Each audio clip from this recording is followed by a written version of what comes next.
Ikhlas itu pahit. Tapi yang pahit itu Pak Ketum adalah obat penyembuhan. Jadi yang pahit-pahit itu obat. Contohnya Pak Ketum sekarang. Dulu berpahit-pahit, sekarang berobat-obat. Maksudnya berobat. Kira-kira itu. Ini dari kejujuran, ya literasi. Kita angkat di situ. Nah, ini dampak nih. Ini nanti akan viral nih, yang sudah viral. Jadi dampak dari literasi tadi yang bermartabat, memiliki kejujuran, tidak harus kaya, namun yang bersangkutan pede berkualitas dari dirinya yang tentu meningkatkan kualitas ekonomi. Apa nanti didukung dengan teknologinya? Ini salah satunya nih. Ini belum lama juga nih viral nih. Memahami apa yang dimaksudkan dengan kondisi yang sekarang model viral, serta mampu menggunakan teknologi dan media sosial. Salah satunya ini, Odading, saudaranya Pak Moderator nih dari Bandung, mengoleh jual Odading melalui teknologi, melalui medsos, berlipat-lipat ganda. Saya memang tidak ini kan videonya kalau terlalu panjang nih. Ini juga saya saran dari Pak Kapus, Odading ini harus terus dipromosikan katanya. Salah satu bentuk dari dampak literasi ini. Jadi dalam rangka literasi, dia dapat memanfaatkan dengan teknologinya sehingga dia penjualan odading yang biasanya sangat terbatas ini bisa begitu hebat ya mengoleh odading. Saya ingin yang segar-segar nih Pak Moderator supaya juga mudah ditangkap literasi tadi ya mengoleh. Oke. Tapi tentu dari semua ini saya ingin juga ini kenapa ini harus ada macan Pak Moderator? Karena kalau tulisan saja udah sore begini bisa merem. Tapi udah begini seger lagi nih. Ini bagaimana kira-kira. Nah, jadi masalah ini karena masalah kan harus ada macan nih yang tajam Pak Moderator dan teman-teman. Pahami masalahnya. Masyarakat suka membaca, tetapi apa yang dibaca? Seperti tadi Pak Samsul bilang, umumnya, apa yang dibacanya? Malas belajar mandiri, apalagi ke perpustakaan. Ini kan ini mindset yang sudah tertanam dari dulu, marginal atau apa terkristal. Untuk itu kita rubah. Konten perpustakaan monoton. Kan dulu begitu, datang kita umum dia ke perpustakaan, dan ribut. Yang petugasnya serem-serem. Wah, ini kan kalau sekarang tidak. Nanti lihat petugas yang sekarang nih di pelayanan di perpustakaan. Pustakawannya nggak asik. Ya, kita datang dia main game sendiri. Nah, misalnya, di kita udah zamannya. Masyarakat lebih senang lihat melalui IG, Instagram, Twitter, FB, apalagi sekarang coba tadi melalui Twitternya, Mang Oding jualan odading dan juga yang lain-lain. Jadi melalui medsos. Solusinya, nah saya ingin coba. Koleksi itu, buku itu kan pasif. Kalau tidak diberdayakan, tidak ada artinya. Sehebat sebanyak apapun buku baru. Betul kan Pak Apus ya? Betul-betul buku itu. Kalau makanya buku itu harus diberdayakan. Jika dipelajari, maka di sini peran pustakawan yang berkarya. Pustakawan mengelola pengetahuan, mengemas ulang konten pengetahuan berdasarkan ciri-ciri karakteristik masyarakat yang diinginkan. Sehingga di sini akan muncul pengemasan ulang, ya, masyarakat tertarik belajar pemanfaatan perpustakaan. Mari kita sama-sama pustakawan berkarya yang ini harus hebat. Pustakaan yang sudah hebat itu betul-betul harus bisa. Tadi. Di sini saya ingin ada 3 paling tidak nih teman-teman semua. Pustakawan berkarya. Jadi pustakawan itu harus cepat beradaptasi. Yang tentu di era sekarang ini harus dengan teknologi. Ya, beradaptasi seperti Mang Oding tadi. Masyarakat di tukang jualan odading, mengoleh, bisa beradaptasi dan literasi, penjualannya melalui medsos. Akhirnya asetnya terus bertambah. Beradaptasi dan lingkungan. Jadi pandai membaca, melihat lingkungan. Apa maunya lingkungan itu sendiri. Yang tentu yang kondisi yang ketiga beradaptasi dengan masyarakat. Nah ini tentu banyak lagi sebenarnya ada hal tersebut. Beradaptasi. Yang berikut adaptasi pustakawannya.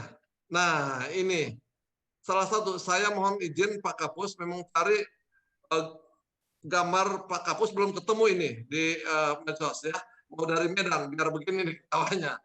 Jadi kalau Pak Ketua Umum dulu di perpustakaan datang dicemberutin, ini langsung senyum. Ini laki-laki, apalagi anak muda ya yang sangat senang sekarang duta baca, Mojang Jajaka dan lain sebagainya.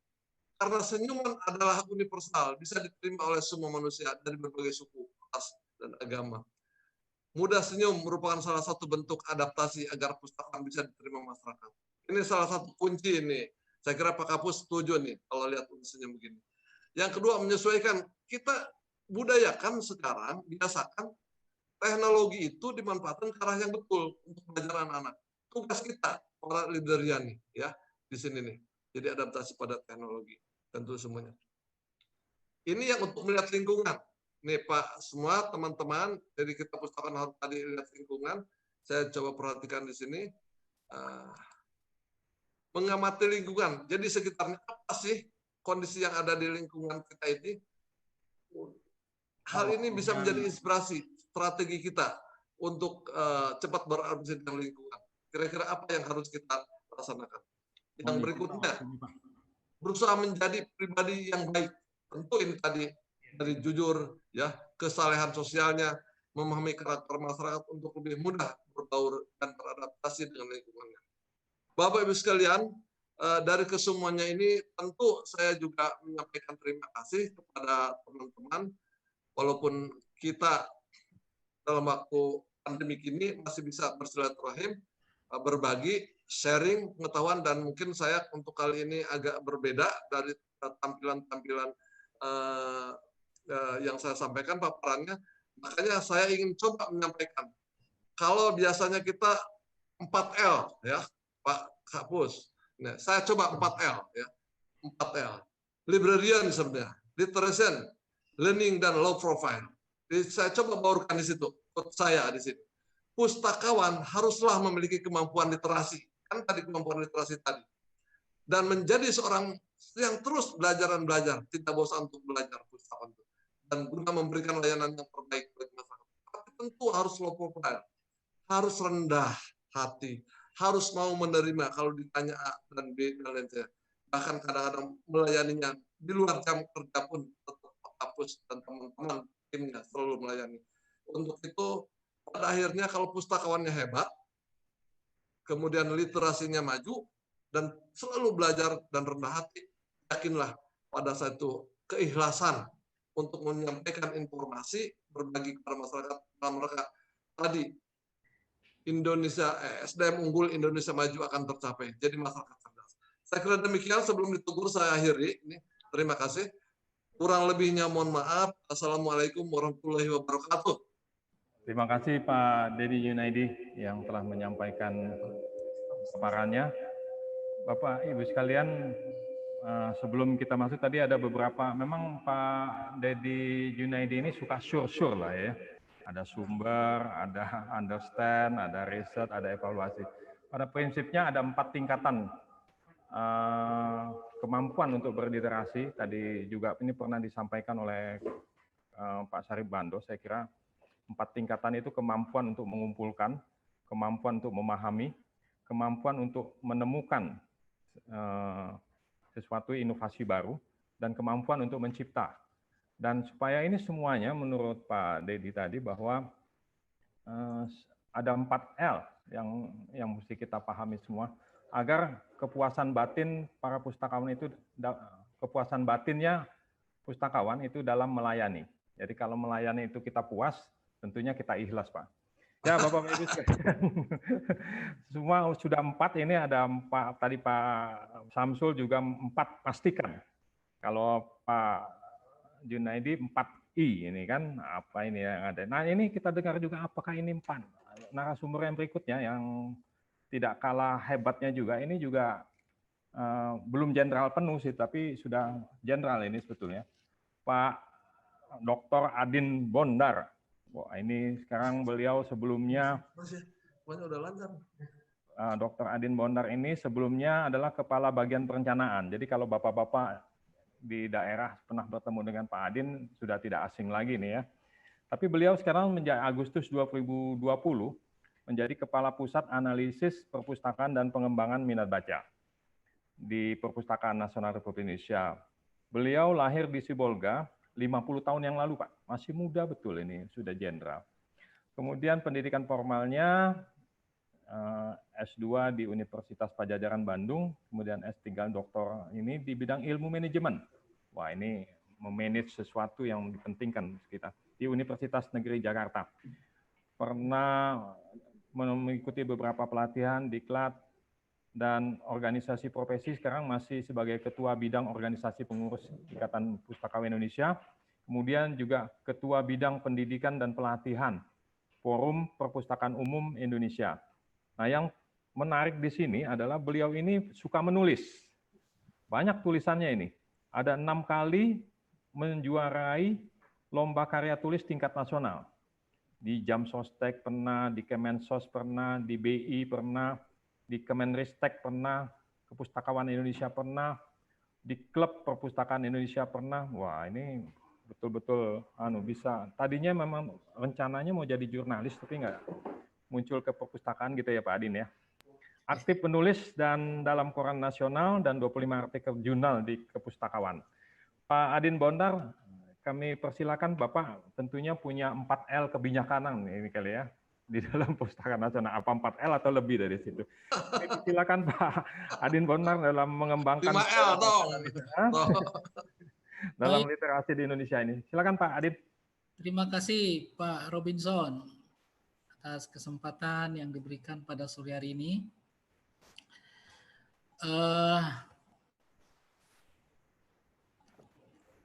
Assalamualaikum warahmatullahi wabarakatuh. Selamat sore. Salam, Om Swastiastu, Nama Budaya, Salam Kebajikan. Tentu yang kami hormati dan kami banggakan Ketua Umum IPI, Bapak Dr. Andes T. Samsul Bahri, SH, MSI, juga sebagai narasumber pada kegiatan kita hari ini. Juga yang kami banggakan juga dan hormati pustakawan ahli utama Perpustakaan Nasional, Bapak Dr. Andes Dedi Junedi, MSI, dan juga yang kami hormati seluruh kepala dinas provinsi, dinas perpustakaan provinsi dan kabupaten kota seluruh Indonesia, dari Sabang sampai Merauke, semua hadir. Terima kasih. Pengurus daerah Ikatan Pustakawan Indonesia seluruh Indonesia juga kami hormati, dan juga para peserta yang tidak bisa kami sebutkan satu persatu pada kesempatan yang baik ini. Terima kasih sudah bergabung, hampir 900 yang bergabung online. Terima kasih banyak.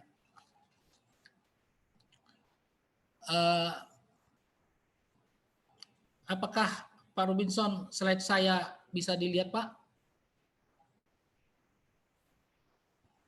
Pak Robinson? Ya, silakan. Ini lagi diusahakan Pak.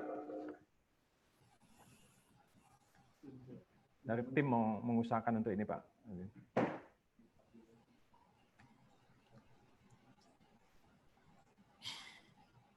Ya, saya share lagi ya Pak ya. Ya.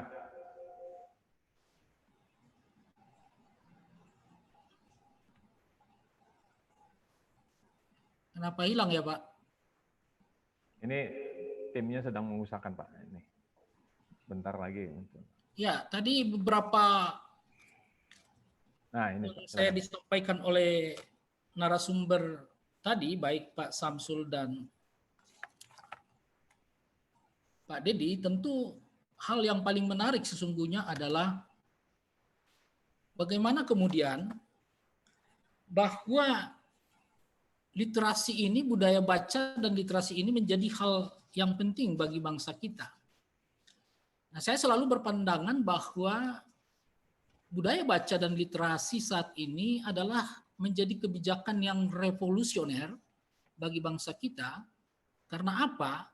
Karena kalau kita lihat meruntut ke belakang dari seluruh kebijakan pemerintah selama ini, memang budaya baca dan literasi ini belum bisa menempatkan skala prioritas dalam pembangunan nasional. Lanjut Pak. Tentu dalam hal ini yang perlu kita apresiasi bahwa peranan perpustakaan di dalam menjawab seluruh persoalan bangsa ini tentu sangat strategis. Perpustakaan itu dan pustakawan tentunya sangat berperan penting. Nah, ini yang selama ini yang belum tentu dimaknai oleh seluruh komponen bangsa, sehingga penguatan terhadap budaya baca dan literasi ini banyak orang berbicara tentang masih rendah. Tapi secara empiris tentunya bahwa tadi disampaikan di dalam testimoni, minat baca Indonesia itu tidak rendah. Minat baca Indonesia itu adalah tinggi. Persoalannya adalah aksesibilitas bahan bacaan yang tidak proporsional, yang susah dijangkau oleh masyarakat. Nah, melalui kerangka regulasi yang ada 9 undang-undang yang tentu memandatori bahwa budaya baca dan literasi itu, Bapak Ibu yang kami hormati, itu sangat strategis di dalam mengkonstruksi bangsa kita ke depan. Lanjut, Pak. Lanjut pada slide yang ketiga, yaitu dampak literasi. Nah, kita lihat dampak literasi itu, Pak. Nah, ini kemiskinan itu adalah diakibatkan karena masalah kualitas sumber daya manusia. Nah, kemiskinan itu terjadi itu karena ketidakmampuan, kan itu, dari sisi ekonomi untuk memenuhi kebutuhan dasar makanan dan bukan makanan dari warga negara. Nah, BPS telah merumuskan ini. Nah, kalau kita lihat visualisasi gambar ini antara yang di atas dan di bawah, inilah potret yang sesungguhnya mengapa masyarakat kita itu tidak bisa keluar dari problema kemiskinan. Tadi sudah disebutkan oleh narasumber kita bahwa kemiskinan itu, literasi itu tidak hanya menjawab kemiskinan di dalam perspektif ekonomi, tetapi juga kemiskinan di dalam bagaimana kemudian dia bisa memiliki kepatuhan, baik kepatuhan terhadap spiritualitasnya, kepatuhan terhadap negaranya, dan memiliki empati terhadap lingkungannya. Itu juga semua adalah berangkat dari informasi dan pengetahuan yang disebut dengan budaya literasi tadi. Nah, kualitas SDM tadi itu disebabkan oleh konektivitasnya yang belum bisa dijangkau oleh masyarakat. Ini mungkin karena luas wilayah negara kita, Bapak Ibu, yang sangat luas, dari Sabang sampai Merauke, yang memang dalam segmentasi pembangunan kita tentu harus ada skala-skala prioritas. Yang kemudian adalah rendahnya kualitas SDM itu karena memang konten literasi itu sendiri yang belum memungkinkan. Data-data kita menunjukkan bahwa antara rasio antara bacaan dengan jumlah penduduk itu masih sangat jauh sekali dari harapan. Nah, kemudian adalah sumber daya manusia. Ini karena keterbatasan.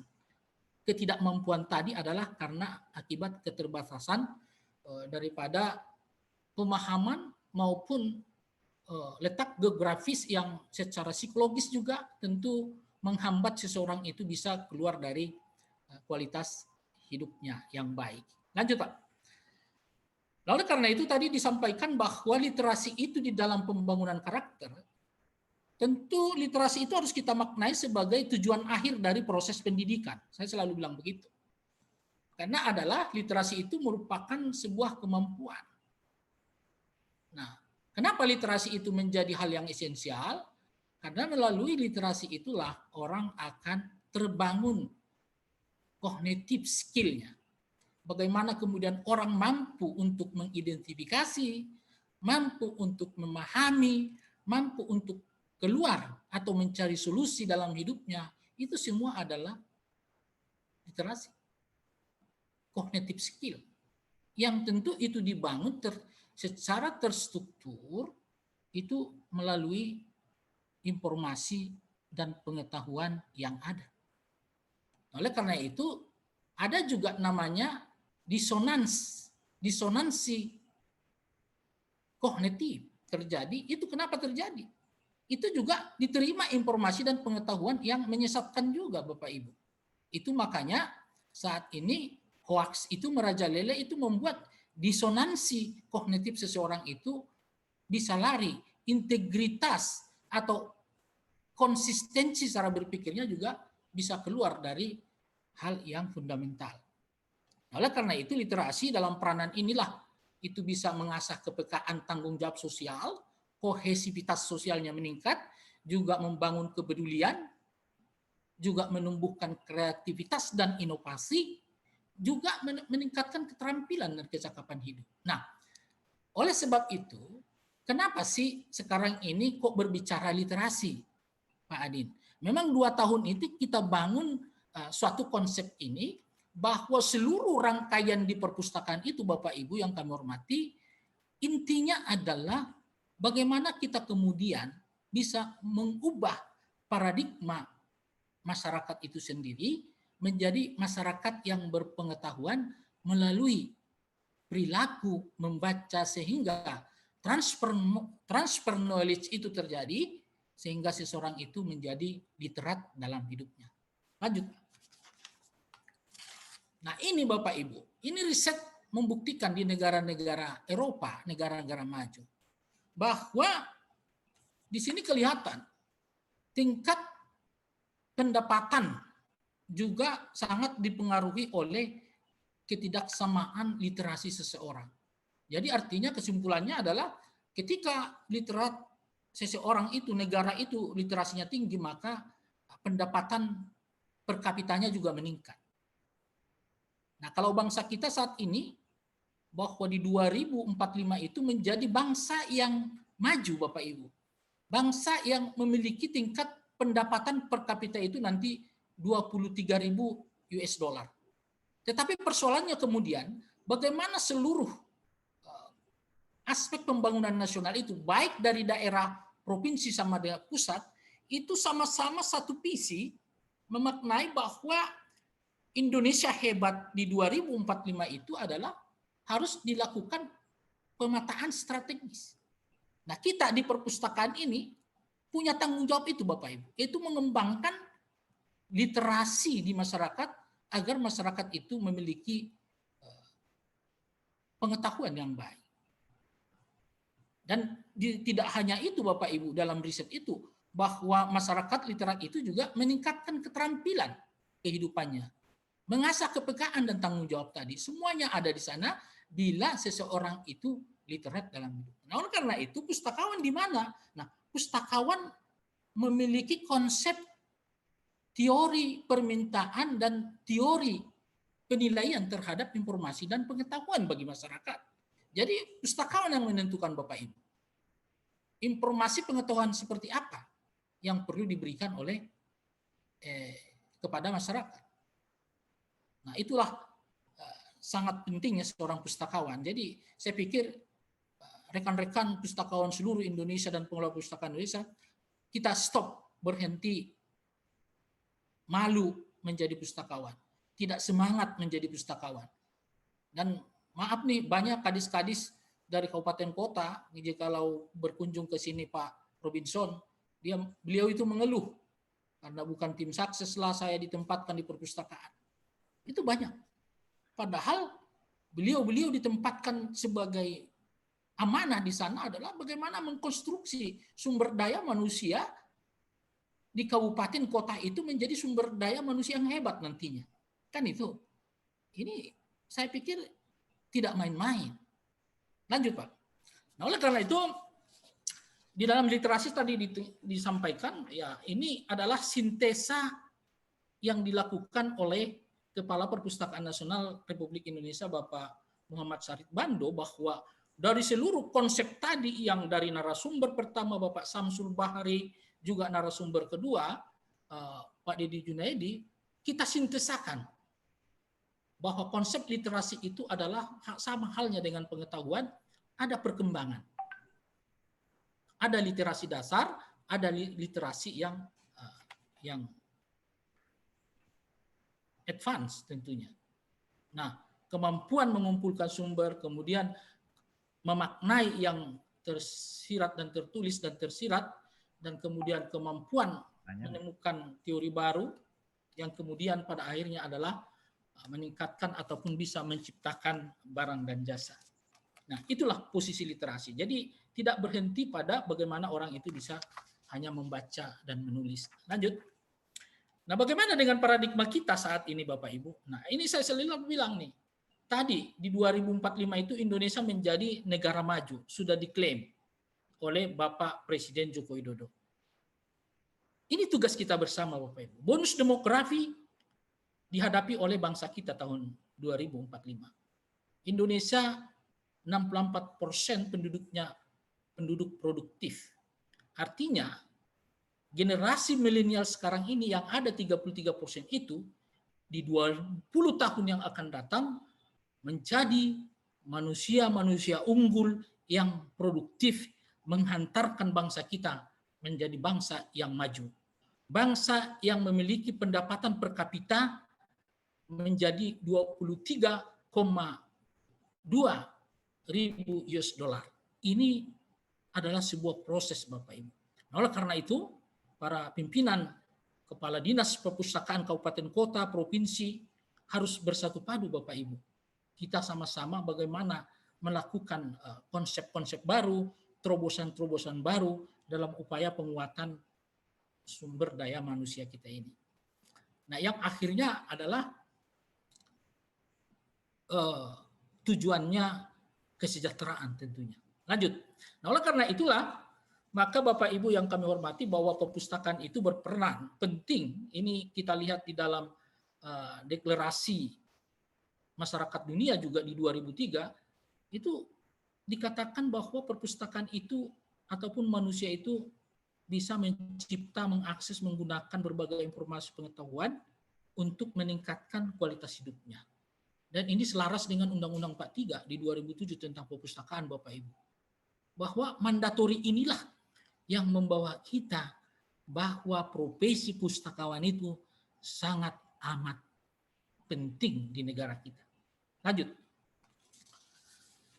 Nah, paradigma itu tentu kita bangun Bapak Ibu. 2 tahun ini saya bilang kebijakan revolusioner ini karena kita mampu meyakinkan para pengambil kebijakan di negara ini bahwa kehadiran perpustakaan mampu mengubah masyarakat Indonesia. Maka perpustakaan itu Bapak Ibu menjadi pusat ilmu pengetahuan, mendorong inovasi dan kreativitas masyarakat perpustakaan. Kemudian adalah pusat pemberdayaan masyarakat, mengembangkan potensi masyarakat itu Bapak Ibu di perpustakaan. Banyak potensi-potensi yang sebetulnya hilang di masyarakat kita itu. Karena apa?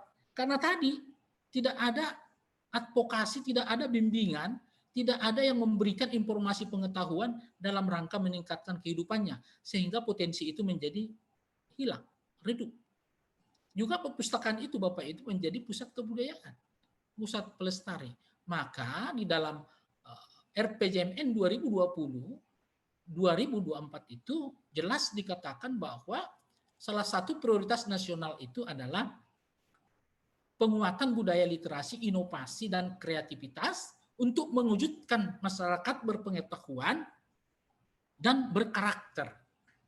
Jadi orang pintar itu apa yang disebut tadi pustakawan ahli utama kita, tidak hanya menguasai pengetahuan masyarakat individu itu, tapi bagaimana dia bisa berbudi pekerti, punya perasaan empati terhadap sesama, juga punya integritas kebangsaan yang kuat.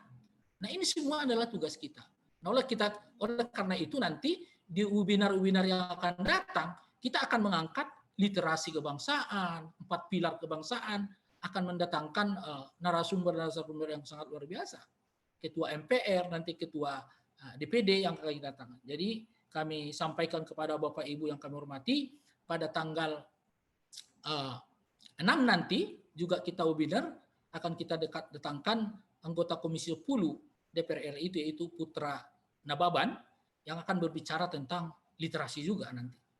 Mohon kiranya Bapak Ibu di seluruh Indonesia juga mencatat agenda ini sehingga Bapak Ibu juga berkontribusi di dalamnya.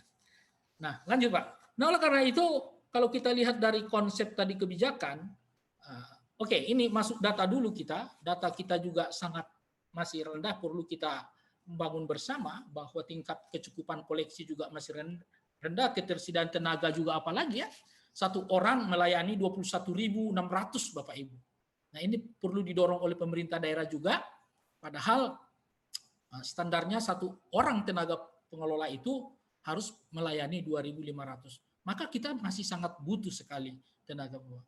Kemudian ketermanfaatan perpustakaan juga masih rendah, yaitu 0,02, dan ini standarnya adalah per hari itu harus 2% dari jumlah penduduk. Ini tentu bukan karena masyarakatnya yang malas, kalau saya melihat analisis kami, tetapi fasilitasnya yang sangat tidak memadai. Buku-bukunya juga yang tidak update. Tenaga pengelola perpustakaannya juga yang kurang melayani. Nah, oleh karena itu ini yang perlu akan kita benahi secara menyeluruh, khususnya pada saudara-saudara kita di Indonesia Timur yang masih 1,7% distribusi perpustakaannya. Lanjut Pak. Nah lanjut saya, oleh karena itu Perpustakaan Nasional melalui pencermatan terhadap perubahan perilaku akibat perkembangan teknologi saat ini, seperti yang kita hadapi sekarang, COVID-19 ini membawa perubahan yang sangat signifikan, sehingga ruang virtual ini menjadi salah satu instrumen yang menurut saya yang sangat strategis. Nah, Perpustakaan Nasional juga merubah segala konsep pelayanannya, bahwa koleksi-koleksi digital yang berbasis di jurnal, artikel akan terus dikembangkan, yaitu melalui e-resources yang ada, juga buku-buku digital, yaitu platform ya perpustakaan digital, melalui aplikasi iPusnas juga sudah disiapkan 591.000 sekian kopi yang memang bisa diakses. Dan kami juga nanti di pusat analisis Bapak Ibu akan membangun sebuah komunitas bagi pengguna iPusnas ini untuk mereka bisa bertukar pengalaman, ya, berbagi informasi antar sesama. Nanti akan kami lakukan itu dalam akhir pekan dengan sesuatu yang diskusi seluruh masyarakat pengguna perpustakaan. Nah kemudian adalah Indonesia One Search juga, ya, sudah tergabung 5.000 institusi juga, ini sangat luar biasa, yang juga bisa kita memiliki 13 juta entry yang bisa saling bertukar. Ya. Nah, oleh karena itu konsep-konsep ini berbasis digital ini juga terus diupayakan dan dikembangkan. Lanjut, Pak. Nah, bagaimana arah kebijakan, Bapak Ibu? Tentu tadi sudah saya sampaikan, lanjut saja, bahwa memang paradigma yang ada saat ini, jadi teman-teman kita di seluruh Indonesia, bahwa budaya baca melalui perpustakaan ini menjadi salah satu agenda prioritas dalam rangka pencapaian pada agenda revolusi mental dan pembangunan kebudayaan. Ya tentu nanti yang intinya adalah dalam rangka pembangunan sumber daya manusia Indonesia. Karena literasi itu sangat berkorelasi signifikan dengan upaya pemajuan sumber daya manusia kita. Jadi menurut hemat kita dengan target pemerintah yang 2004 tahun 2045 tadi 23.000 US dollar per kapita itu, saya selalu bilang tanpa disiapkan smart people, tanpa disiapkan masyarakat pengetahuan, itu tidak akan tercapai. Karena apa? Apapun program-program itu adalah berbasis pada kesiapan sumber daya manusia. Nah, oleh karena itu, posisi bargaining dan posisi strategis perpustakaan, baik di daerah, sekolah, juga ya perguruan tinggi, sangat signifikan di dalam upaya menciptakan ini. Lanjut, Pak. Nah, oleh karena itu Perpustakaan Nasional lanjut juga membangun sebuah paradigma baru tentang transformasi perpustakaan. Lanjut, Pak. Nah, transformasi perpustakaan ini Bapak Ibu yang kami hormati, yang disebut dengan transformasi perpustakaan berbasis inklusi. Nah, kalau kita lihat dari program nasional itu sebetulnya peningkatan budaya literasi itu mencakup pada pengembangan budaya kegemaran membaca, itu nanti diukur dari segi perilaku, kemudian pengembangan perbukuan dan penguatan konten literasi itu tadi adalah penguatan kontennya, baik buku-buku life skill, baik buku-buku yang penguatan budaya, itu nanti akan dilakukan. Kemudian adalah peningkatan akses dan kualitas layanan perpustakaan berbasis inklusi sosial. Ini transformasi tadi sudah disinggung oleh narasumber lain, sehingga nanti perpustakaan itu benar-benar bisa mendampingi masyarakat. Perpustakaan itu Bapak Ibu menjadi ruang publik di mana setiap orang bisa berbagi pengalaman, karena tidak hanya konsep belajar culture knowledge, belajar, tetapi juga culture experience. Jadi bagaimana juga orang meningkatkan terhadap pengetahuannya itu melalui sharing pengalaman Bapak Ibu. Itu nanti di perpustakaan akan kita. Oleh sebab itu Perpustakaan Nasional di 2021 nanti akan membangun 40 gedung perpustakaan modern di Indonesia melalui dana alokasi khusus. Ini modernisasi ini dilakukan agar supaya apa? Agar supaya layanan itu bertransformasi. Ada tempat yang sangat representatif di mana setiap individu itu bisa menggali potensi dirinya melalui keterampilan hidup. Lanjut. Nah, itu Bapak Ibu, sehingga gerakan literasi ini adalah gerakan sosial yang akan kita bangun. Semua komponen bangsa akan terlibat. Ini yang kami coba kembangkan nanti ke depan di Perpustakaan Nasional dan juga Perpustakaan Daerah. Gerakan sosial itu artinya adalah berangkat dari keprihatinan kita bahwa kemiskinan dan kebodohan itu bisa dimerdekakan jikalau orang itu bisa mendapatkan informasi dan pengetahuan di dalam hidupnya. Lanjut Pak. Oleh karena itu statement terakhir, ini tidak usah karena terlalu lama, statementnya Bapak Kepala Perpustakaan Nasional Republik Indonesia yang terakhir, merdekakan dirimu dari kemiskinan dan kebodohan dengan membaca. Itu mungkin Bapak Moderator yang bisa kami sampaikan, kiranya memiliki makna dan kurang lebihnya kami memohon maaf. Kami persilakan Pak Moderator. Terima kasih.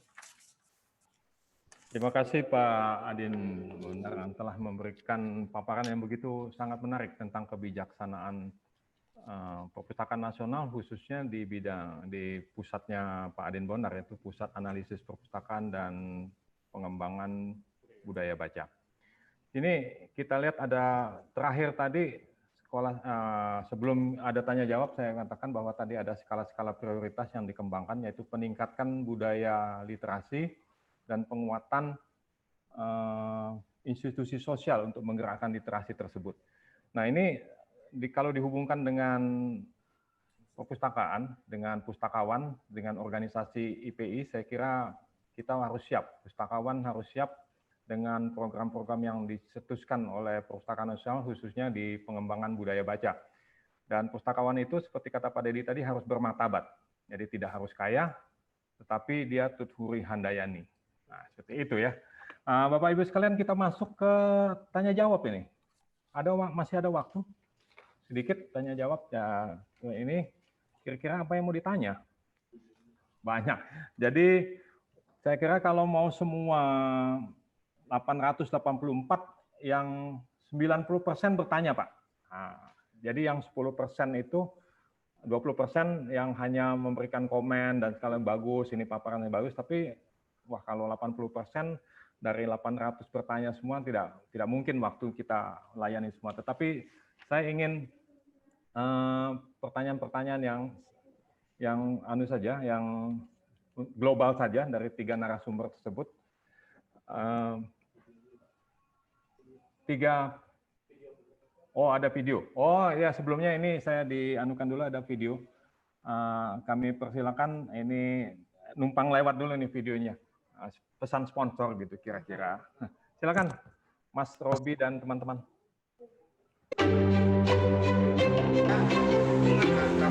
Gedung lama sebagai bangunan cagar budaya yang dilindungi undang-undang dengan gedung baru, kita menatanya sebagai suatu lorong waktu di mana kita mengisi tentang sejarah pelajaran bangsa dalam konteks yang dirancang sedemikian rupa agar generasi milenial menyukai. Pastinya perpustakaan ini menjawab tantangan kekinian. Oleh karena itu, rumus pengadaan koleksi bahan pustaka di sini tidak boleh lebih dari 3 tahun. Tapi jangan dikira kami tidak punya koleksi yang abad ke-5 sampai sekarang terpelihara baik. Kami membuka layanan online, asal mau menjadi anggota perpustakaan tidak kurang 2,1 miliar artikel yang ada di dalam jurnal kita. Kapan saja bisa dibaca dari semua aspek ilmu pengetahuan. Ini adalah suatu persembahan negara kepada masyarakat.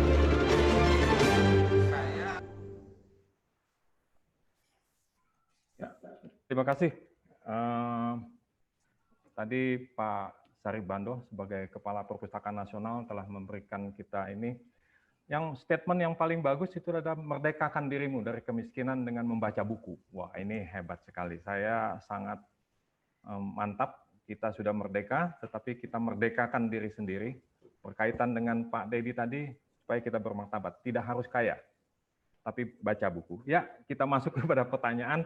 Yang kita punya waktu masih 15 menit ya? Ya, kira-kira 15 menit nanti Bapak Ibu sekalian mohon bersabar, ini ada pertanyaan kepada Pak Samsul dan Pak Dedi Junaidi, kita sekaligus saja. Bagaimana cara IPI memaksimalkan potensi pustakawan seiring perkembangan teknologi yang kian pesat? Pak Samsul, dengar Pak ya? Bagaimana cara dengar, IPI, tapi saya enggak. Bagaimana cara IPI memaksimalkan potensi pustakawan, Pak? Itu jadi tidak usah panjang-panjang. Dalam perkembangan teknologi saat ini, Pak. Nah, silakan Pak Dedi, nanti ditambah oleh Pak Dedi Junaidi.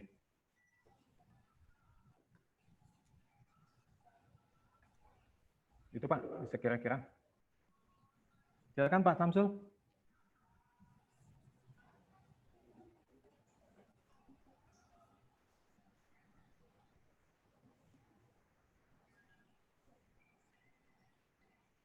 Pak Samsul? Pak. Atau Pak Dedi Junaidi mungkin mau sebagai pembina, Pak.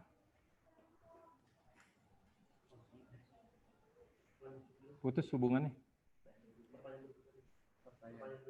Oh, pertanyaan berikutnya kepada Pak Adin dulu ya. Pak Adin? Yap.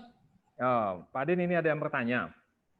Dari Pandeglang ini bertanya, apa yang mesti dilakukan pemerintah terkait dengan program Taman Bacaan Masyarakat yang tidak berjalan di desa-desa, yang menelan dana desa yang cukup besar, dan siapa yang mesti bertanggung jawab untuk menghidupkannya? Nah, ini Pak Adin. Monggo, silakan Pak Adin. Ya, baik. Dari Pandeglang ya Bapak Suryana, sebetulnya konsep taman bacaan ini kan dilakukan agar supaya tadi bahwa perpustakaan itu hadir di tengah-tengah masyarakat. Aksesibilitas masyarakat itu didekatkan dengan pengetahuan. Itu merupakan konsep agar supaya masyarakat itu mendapatkan layanan yang maksimal sehingga bisa meningkatkan kualitas hidupnya. Tapi di tengah jalan memang kalau ada hal yang memang tidak berjalan tentunya yang dilakukan dengan Taman Bacaan Masyarakat, sesungguhnya kalau kita lihat dari Undang-Undang 23 tahun 2014 tentang pemerintahan daerah, bahwa memang urusan perpustakaan itu ya Bapak ya, Ibu, itu sudah diserahkan kepada pemerintah daerah. Nah, oleh karena itu ini sebetulnya adalah tanggung jawab daripada pemerintah daerah setempat yang memang harus melakukan evaluasi dan pemantauan terhadap itu. Nah, dalam hal ini Dinas Perpustakaan di kabupaten kota itu kan sudah dibentuk nomenklaturnya. Nah, ini menjadi ranahnya di sana. Nah, memang pemerintah di dalam anggaran dana desa juga yang peraturan Menteri Desa PDTT itu nomor 7 di tahun 2020 itu tentang prioritas anggaran dana desa, itu juga sudah dicantumkan sebetulnya bahwa prioritas anggaran dana desa itu juga bisa dilakukan ataupun dimanfaatkan untuk membangun perpustakaan, juga mengadakan sumber-sumber bacaan bagi penguatan literasi desa di sana. Nah, kalau tadi ditanya siapa yang bertanggung jawab, ya apakah ini karena taman bacaan itu juga banyak yang dibangun oleh dana masyarakat, Pak. Tidak hanya pemerintah. Oleh karena itu, walaupun sebetulnya dibangun masyarakat, yang bertanggung jawab tentunya pemerintah daerah dalam hal ini yang terus melakukan upaya-upaya pengembangan. Nah, itu tadi persoalan kita adalah tidak semua otoritas daerah punya kepedulian, Bapak. Jadi itu persoalannya, sehingga harapan kita dengan berbagai terobosan-terobosan yang kita lakukan, dengan berbagai konsep baru yang ada, pemberdayaan masyarakat di perpustakaan itu nanti bisa meningkatkan kembali prioritas ataupun kebijakan otoritas daerah terhadap itu. Mungkin itu Pak Robinson yang bisa saya sampaikan. Ya, terima kasih Pak Adin. Pak Aceh saya kira cukup pas ya dengan jawaban dari Pak Adin tadi. Kita ke Pak Dedi Junaidi, Pak. Ini ada pertanyaan, Pak. Pertanyaan coba Pak ulang lagi. Oke. Iya, tadi saya juga Pak Samsul. ada gangguan ya. Silakan Pak Samsul. Tolong diulangi sedikit Pak pertanyaannya. Oke, yang pada intinya begini Pak.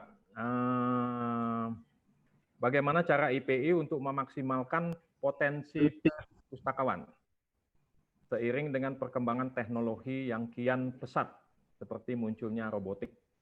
Jadi pustakawan mau digantikan dengan robot gitu Pak, kira-kira seperti itu. Iya, baik. Silakan. Jadi terima kasih pertanyaannya, bagus sekali ya. Tapi saya tidak bisa bayangkan nanti berapa juta robot yang diperlukan melayani rakyat Indonesia yang dari Sabang sampai Merauke ya. Tapi kalau mungkin dalam jangka panjang itu mungkin terjadi. Artinya apa? Itu kan untuk memudahkan. Kalau dengan robot barangkali dia bekerja dengan mesin, dia bekerja dengan program, sudah pasti dia tidak malas gitu ya. Tapi dia kan tidak bisa setiap saat berinovasi gitu. Tapi yang jelas pustakawan sekarang memang harus melihat perkembangan di masyarakat. Kebutuhan literasi masyarakat itu apa? Nah, jadi perpustakaan dengan berbagai macam jenisnya tadi, pengelola perpustakaannya itu harus sudah tanggap terhadap kebutuhan literasi masyarakatnya yang pertama. Kemudian kemudahan akses. Ya, kemudahan akses ya. Pengurus IPI ini kan ada di pusat, ada di provinsi dan ada di kabupaten kota seperti yang saya katakan tadi. Jadi setiap pengurus ini harus selalu memiliki program dan bahkan setiap hari memantau perkembangan minat baca, perkembangan pertumbuhan masyarakat terhadap kunjungan ke perpustakaan. Jadi tugasnya tidak hanya, mohon maaf, artinya pengurusnya setelah dibentuk kemudian terus santai saja, tidak bisa. Jadi seperti yang sekarang kita coba di pengurus pusat IPI ini melakukan webinar, walaupun dalam keadaan seperti ini kita tetap terus mengamati, mengikuti perkembangan-perkembangan yang ada. Yang jelas setiap pengelola perpustakaan itu yang notabene anggota IPI harus selalu menyiapkan sarana layanan yang baik. Dia harus punya kemampuan. Dia harus punya kemampuan untuk melihat perpustakaan itu butuh apa gitu, seperti yang saya katakan tadi. Ya. Jadi sehingga orang datang ke perpustakaan itu tidak kecewa gitu. Kadang-kala orang tidak begitu penting kenyamanan, tetapi ketika kemudahan akses, apa yang dicari dapat, mereka puas, pulang dengan hati yang cukup senang. Ya. Jadi saya kira itu Pak. Saya tidak juga melarang kalau mungkin satu saat pustakawan diganti dengan robot, ya itu kan perkembangan. Tapi ya saya pikir sekarang ini yang dibutuhkan oleh perpustakaan mulai dari desa adalah kepedulian kita pustakawan untuk memenuhi kebutuhan informasi setiap perpustakaannya. Ya, terima kasih Pak Samsul. Saya kira kalau dikaitkan dengan statementnya Pak Dedi Junaidi bahwa kalau robot pustakawan tentunya tidak bisa bermartabat, Pak. Ya. Ya, Nah, jadi tidak bisa senyum seperti kata tidak bisa berinovasi dia. Nah, Ya, betul. nggak ada Jadi, senyumnya dia. kemungkinan juga kecil lah Pak ya, kecil, tapi tidak tahu. Untuk Pak Dedi Junaidi, Saya tambahkan. Baik, terima kasih yang bertanya. Yang Saya bertanya tadi, dari kampung saya Pak, dari Ya, Gunung Palembang. Sitoli ini. Baik. Dari Ibu Bastisan. Oh gitu. Dia mengatakan layanan khusus seperti apa yang mungkin dilakukan oleh pustakawan di daerah 3T sehingga peserta didik bisa tetap berliterasi dari rumah. Jadi ini guru SMP Negeri 1 kayak kelihatannya Pak. Ya. Dari kampung saya Gunung Sitoli Pak. Silakan Pak. Jadi. Oke, terima kasih. Ini Ibu Baptisan, Ibu ya, atas pertanyaannya. Tentu untuk melayani daerah 3T, terdepan, terluar, juga peran pustakawan di situ harus aktif, walaupun tentu itu tidak mudah memang. Ya, yang pertama tentu ini pustakawan yang ada sebagai di kabupaten kota, di dinas perpustakaan kabupaten kotanya nih, harus aktif. Sekali lagi, saya ingin mengajak seperti yang tadi pertanyaan yang pertama tentang peran pustakawan, memaksimalkan pustakawan. Yang jelas pustakawan itu betul-betul harus memiliki kompetensi dulu nih. Sekali lagi, nah, teman-teman, yuk kita mari. Saya tadi 4L tadi, jadi kita harus terus belajar dan beradaptasi dengan teknologi. Nah ini, untuk memudahkan hal tersebut di daerah 3T juga tentu Bapak Ibu sebagai pustakawan menjadi garda terdepan tanggung jawab untuk mencerdaskan bangsa. Nah ini, bila mudah-mudahan di daerah 3T sekarang nih Pak Kapus kita mengkoordinasikan dengan mungkin Telkom karena harus ada BTS ya, ada jaringan. Karena sekarang Pak Mendikbud juga belajar dari rumah, tentu harus ada jaringannya, khususnya di daerah 3T tadi yang mungkin keterbatasan. Kemudian untuk terus kita di daerah 3T tadi, mungkin kita juga harus proaktif ini. Kita setahu saya ada kerjasama kita nih Pak Kapus, Pak Dr. Radin, kerjasama kita dengan Kodam atau dia dengan Kodam atau Polda, karena beliau-beliau lah yang untuk memberikan sarana membawa buku kadang-kadang dengan melalui koper, melalui ransel, dengan motor ke daerah-daerah 3T tadi. Ada pengalaman itu di Kalimantan Barat, Pak Dokter ya, kerjasama tersebut. Kalau kita rasanya memang jalan sampai 10 kilo kan berat, tapi teman-teman aparat polisi dan tentara itu sudah terbiasa. Dan itu banyak itu di pengalaman di Kalimantan Barat sudah ada seperti itu. Mudah-mudahan nih. Tapi tentu hal itu tidak ujug-ujug, tidak si aparat itu kadang-kadang harus kita juga ajak atau memberikan pemahaman bahwa itu menjadi tanggung jawab kita bersama seperti tadi itu, ya mengembangkan gemar membaca sampai ke literasi yang tahu gitu. Syukur-syukur kita memang siap untuk terjun langsung tatap muka dengan daerah 3T tadi. Tapi paling tidak mudah-mudahan daerah 3T sekarang aksesnya sudah bagus lah, sudah mudah.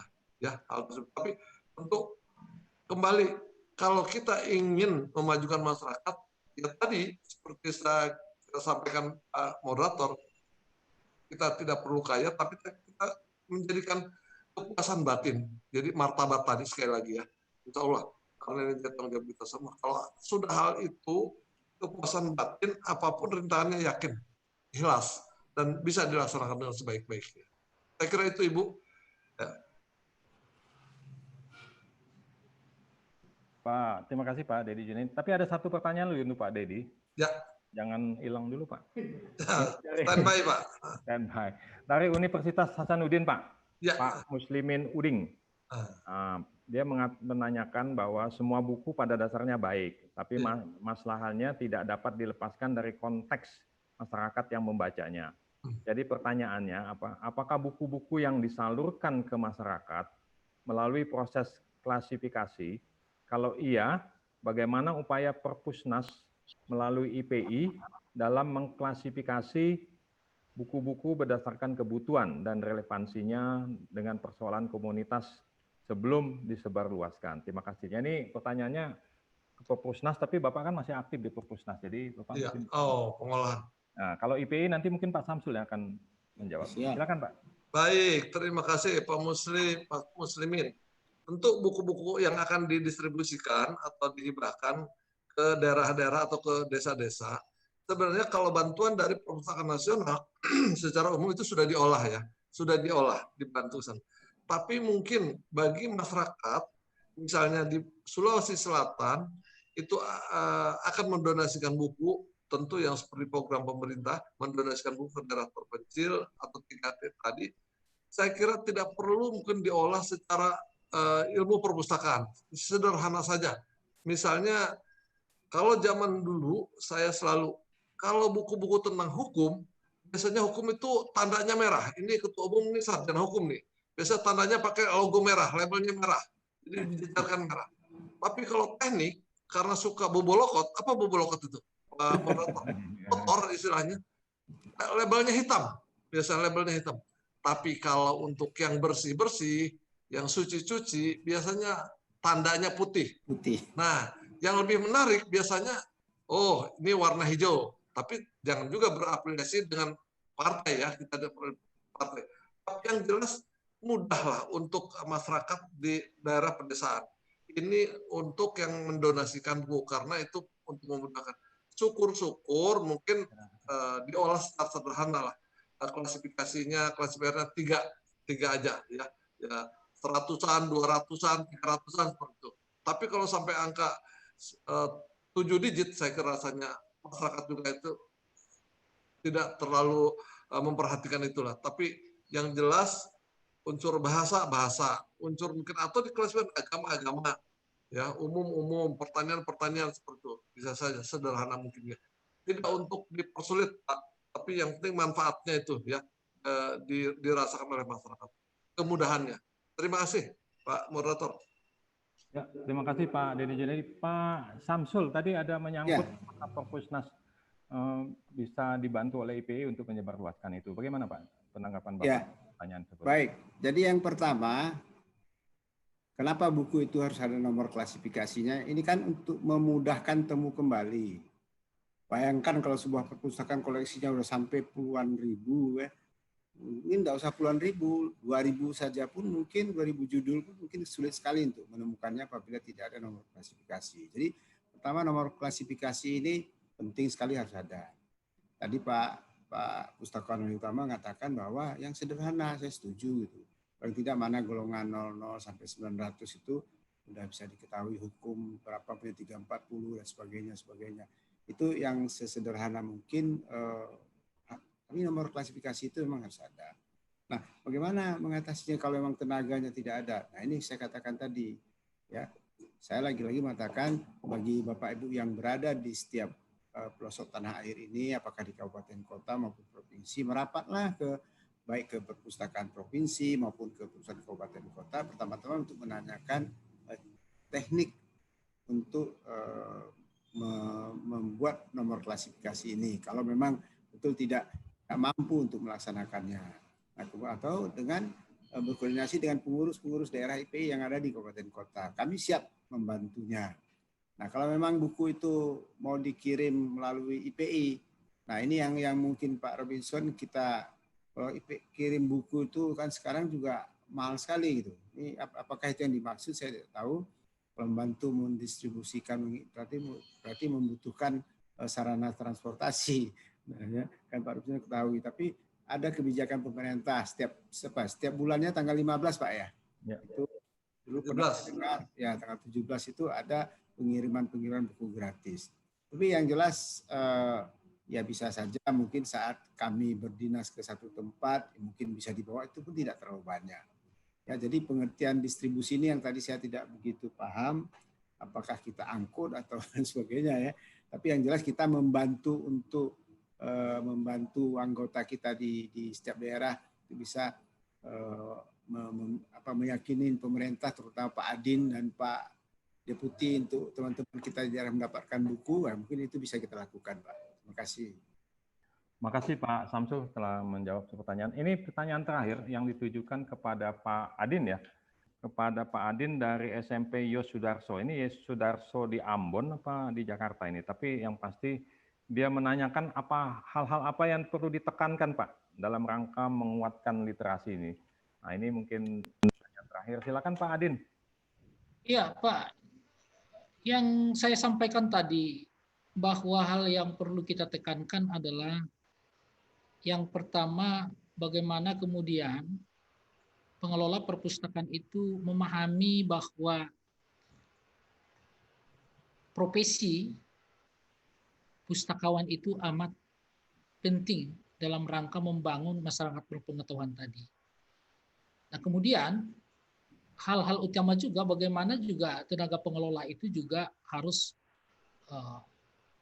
mengembangkan kompetensinya. Tadi dari beberapa pendekatan yang dilakukan tidak hanya menguasai teknologi karena perilaku masyarakat itu juga, tapi juga bagaimana pustakawan itu juga harus mampu melihat teori nilai dan teori permintaan terhadap informasi dan pengetahuan, bacaan-bacaan yang memang dibutuhkan oleh masyarakat. Kalau di SMP seperti ini, ya upaya-upaya yang dilakukan adalah bisa mengintegrasikan kembali antara kurikulum dengan perpustakaan itu sendiri, baik bersifat konvensional maupun berupa digital tentunya.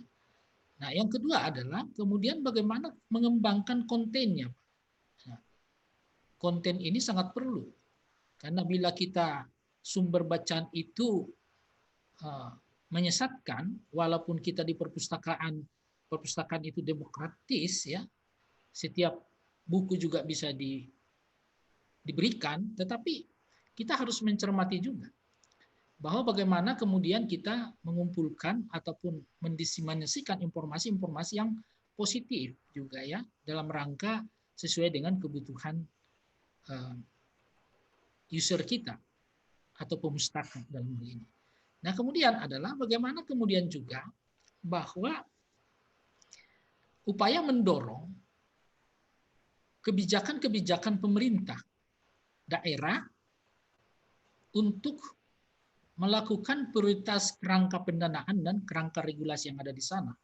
Sehingga hak masyarakat terhadap perpustakaan itu bisa terpenuhi. Karena di undang-undang itu layanan perpustakaan itu merupakan hak masyarakat. Dan juga pemerintah harus menjamin layanan perpustakaan itu sampai kepada pemustaka. Tidak dibatasi oleh aspek psikologi maupun aspek geografis. Makanya tadi disampaikan Pak Samsul atau Pak Didi tadi bahwa memang sampai kepada daerah-daerah pelosok 3T tadi harus terjamin. Jadi 3 unsur ini menurut saya yang harus kita kembangkan sehingga perilaku itu bisa dikembangkan. Ini kan persoalan minat itu kan persoalan perilaku. Tetapi perilaku itu bisa dibangun bila akses, bila tempat, bila bacaan itu mudah untuk didapatkan oleh masyarakat kita. Mungkin itu Pak. Ya, terima kasih Pak Adin. Pak Robinson, boleh Ya, nggak Pak. saya dukung pendapatnya Pak Dr. Adin? Oh, silakan Pak. Memang menarik pertanyaannya. Jadi Bapak penanya dan peserta webinar yang saya hormati, kalau kita bicara penguatan literasi ini harus dari dua pihak. Pertama pihak pemustaka, yang kedua pihak pengelola perpustakaan. Kalau kita melihat pihak pemustaka membaca itu merupakan kegiatan yang sangat bermanfaat dalam keseharian mereka, dukungan kita itu apa? Dukungan yang harus diberikan oleh para pengelola perpustakaan, notabene anggota IPI ini apa? Gitu loh. Jadi itu tadi saya bilang kemampuan untuk mendukung dia bisa memilih informasi yang tepat, yang dia perlukan, nah seperti itu. Jadi harus sekaligus dalam waktu yang bersamaan itu dua pihak harus berinteraksi, Pak. Terima kasih, Dr. Adin. Saya setuju sekali dengan pendapat Anda. Terima kasih. Ya, terima kasih Pak Samsul yang telah menambahkan statementnya dari Pak Dr. Adin. Benar, Bapak, Ibu sekalian, sekarang sudah hampir waktu selesai. Nah, sebelum saya berikan kepada pembawa acara MC dalam hal ini, kita dapat menyimpulkan sedikit dari Pak Samsul Bahri yang begitu hebat, Ketua Umum IPI. Terima kasih Pak Samsul Bahri yang telah berbagi pada kita, dan juga Pak Dedi Junaidi sebagai pembina organisasi IPI Pustakawan. Terima kasih juga. Kita dapat pengetahuan yang cukup baik. Dan juga dari Pak Dr. Adin juga, ini bidang organisasi juga telah menyimpulkan kebijakan apa dari Perpusnas ini. Nah, sekarang tinggal kita sebagai organisasi profesi pustakawan harusnya bisa membuat masyarakat terus mempunyai kemampuan yang tadi sudah disebutkan oleh Pak Samsul, oleh Pak Dedi Junaidi, Pak Adin, bahwa masyarakat harus mempunyai kemampuan. Nah, pustakawan harus berperan supaya masyarakat itu mempunyai kemampuan, yaitu kemampuan untuk mengumpulkan bahan bacaan, kemampuan untuk menemukan apa yang tersurat dan tersirat, dan kemampuan juga untuk memenuhi inovasi-inovasi yang terbuat, sehingga mempunyai kemampuan untuk menciptakan barang dan jasa. Nah, dengan adanya menciptakan barang dan jasa ini, maka kata Pak Adin tadi, ketahanan nasional, ekonomi nasional itu bisa tumbuh. Nah, bagaimana kita memastikan? Maka pustakawan itu harus bekerja secara ikhlas, kata tadi. Kalau tidak ikhlas, tidak hobi, ya repot ini, seperti kata Pak Adin tadi, kepala dinas seolah-olah terbuang, gitu kan. Jadi pustakawan harus ikhlas dan melayani masyarakat itu dengan bermartabat, seperti yang kata Pak ini. Sehingga skala prioritas yang disebutkan oleh Pak Adin tadi, bahwa penguatan budaya literasi itu bisa tercapai, yang akan disampaikan oleh Pak Adin tadi. Jadi kira-kira ini webinar yang menarik sekali, Bapak Ibu sekalian. Masih bertahan sekitar 800 orang. 927. 927, Pak. 927. 27, ya. Saya tidak bisa membayangkan kalau ruangan bahkan 928 sekarang. Penuh sesak gitu, Pak. Nah, maka Bapak Ibu sekalian, sebelum ini silakan, ini jam 4 sore waktunya untuk ngopi-ngopi, silakan. Tapi ngopi-ngopi kami sendiri, Pak. Bapak sendiri masing-masing saja ngopi. Terima kasih kepada Pak Samsul Bahri, ada Pak Dedi Junaidi, pada Pak. Alhamdulillah kita sudah dapat ini. Maka dengan sampai jumpa di webinar-webinar berikutnya. Ya, salam hormat untuk Pak Deputi. Kami diundang, kami salam akan hormat untuk Kepala Pusat Nasional Republik Indonesia. Salam, kami kembalikan kepada MC. Terima kasih Pak Adin. Terima kasih Bapak semua peserta. Ya, baik, terima kasih kepada Bapak Robinson Rusdi selaku moderator pada kegiatan webinar hari ini, dan juga terima kasih banyak kepada seluruh narasumber, ada Bapak Syamsul Bahri, terima kasih banyak Bapak atas materinya, Bapak Dr. Dedi Junaidi MSI juga telah memberikan materi begitu apik, dan juga Bapak Dr. Adin Bondar MSI selaku Kepala Pusat Analisis Perpustakaan dan Pengembangan Budaya Baca telah memberikan materi yang begitu bermanfaat bagi kita semua. Dan juga buat seluruh peserta yang dari tadi mungkin sudah bertanya bagaimana mendapatkan link, bagaimana mendapatkan electronic certificate atau e-sertifikat, maka dari itu akan saya sampaikan cara untuk mendapatkan e-sertifikat. Baik, untuk yang menggunakan atau bergabung melalui Zoom Meeting, bisa menggunakan atau link di s.id/e-sertifikat-pkm9IPI. Sekali lagi, untuk yang menggunakan Zoom Meeting atau bergabung di Zoom Meeting, bisa di s.id/miring e-sertifikat-pkm9IPI.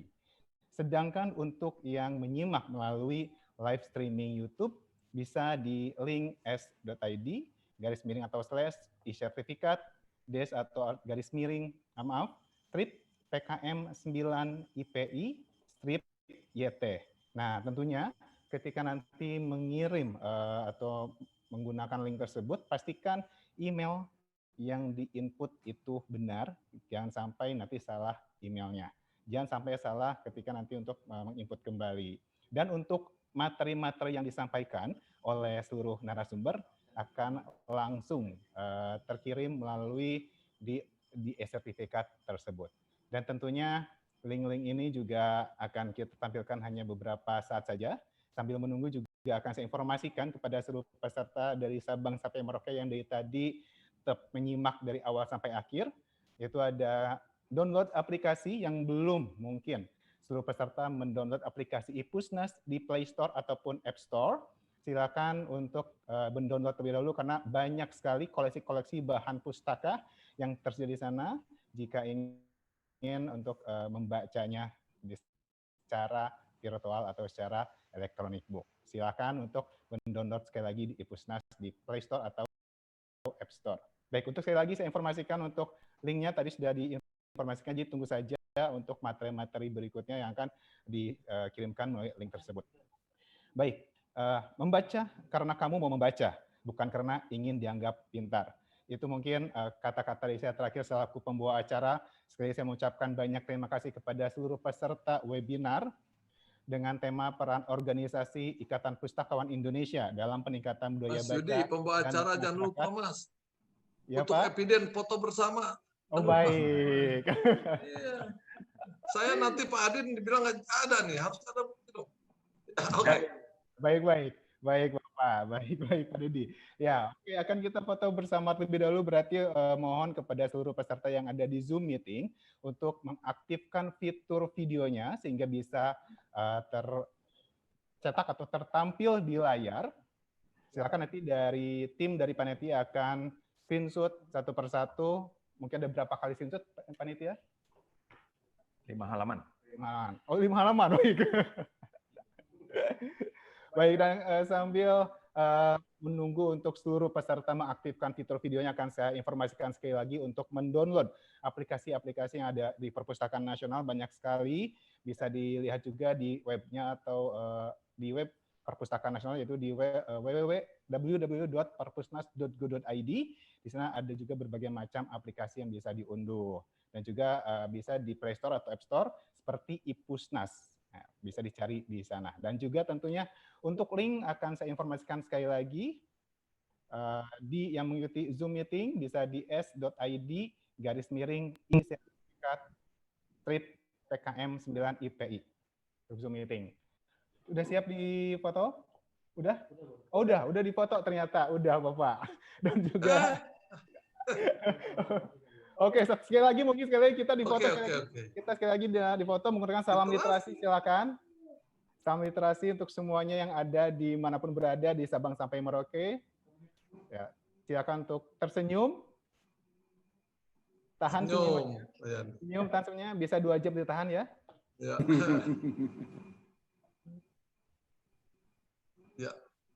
Ya. Oke, terima kasih banyak sekali lagi, dan mungkin buat seluruh peserta yang mungkin masih belum kebagian mengikuti menggunakan Zoom meeting, nanti ketika ada informasi berikutnya bisa langsung daftar 1 hari sebelum karena ada jadwal atau pembatasan untuk registernya. Baik, terima kasih sekali kepada Bapak Dr. Andas, Bapak Dini Junaidi, MSI, dan juga Bapak Dr. Adin Bondar, MSI, dan juga Pak Syamsul Bahri, SMSI. Untuk narasumber sekali lagi terima kasih banyak, dan juga kepada moderator kita Bapak Robinson Rusdi SH, terima kasih banyak telah membuat acara semakin apik, dan juga panitia yang ada di sini dari Sebutin nama-namanya dong. ya, sebutin namanya banyak sekali di sini. Ada Mas Robi, ada Mas Rizky, dan juga Pak Andri, dan juga Pak Franky, dan juga teman-teman yang lain, terima kasih banyak. Sampai sore ini kita masih aktif, dan juga teman-teman di Zoom meeting ataupun di YouTube masih banyak sekali.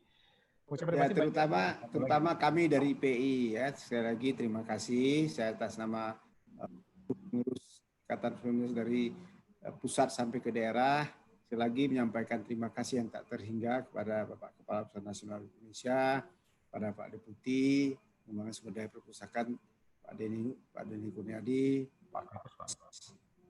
Dr. Adin Bondar yang telah menggagas kegiatan ini. Kami siap mendukung Pak Adin.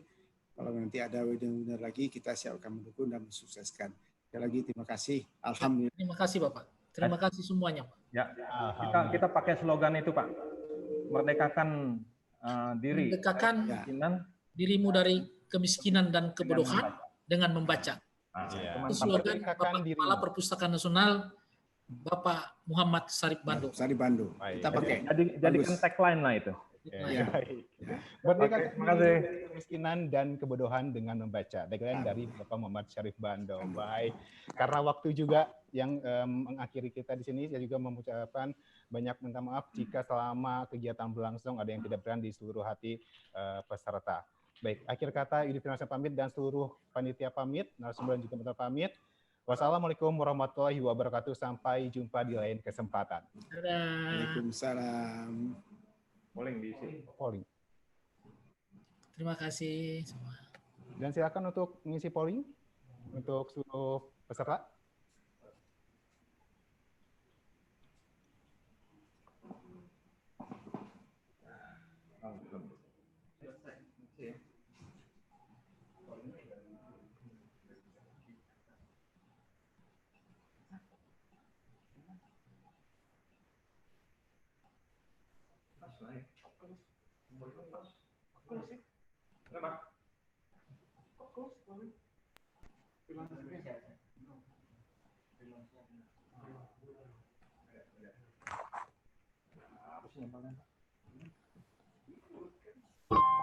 Bukan tentang apa yang kita miliki, tapi tentang apa yang bisa kita beri.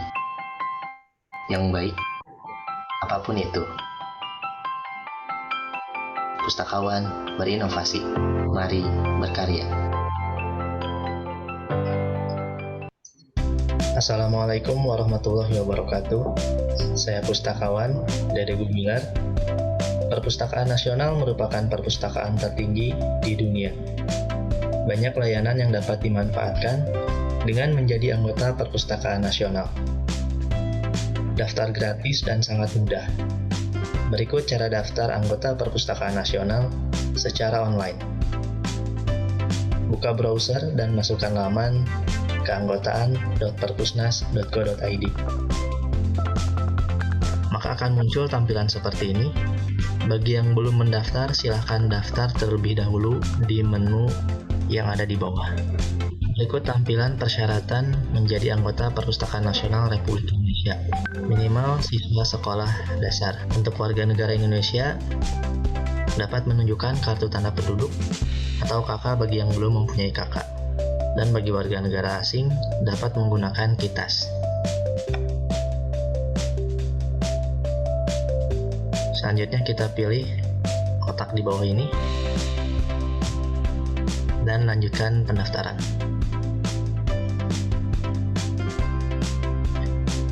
Berikut formulir pendaftaran anggota diisi dengan benar dan sesuai dengan identitas. Untuk identitas dapat menggunakan NIK pada KTP atau pada kartu keluarga, atau bagi pelajar dapat menggunakan NISN, nomor induk siswa nasional, dan bagi warga negara asing dapat menggunakan KITAS. Untuk password silakan diisi minimal 6 karakter, dapat menggunakan huruf maupun angka. Nama lengkap diisi sesuai dengan identitas. Tempat tanggal lahir sesuai identitas.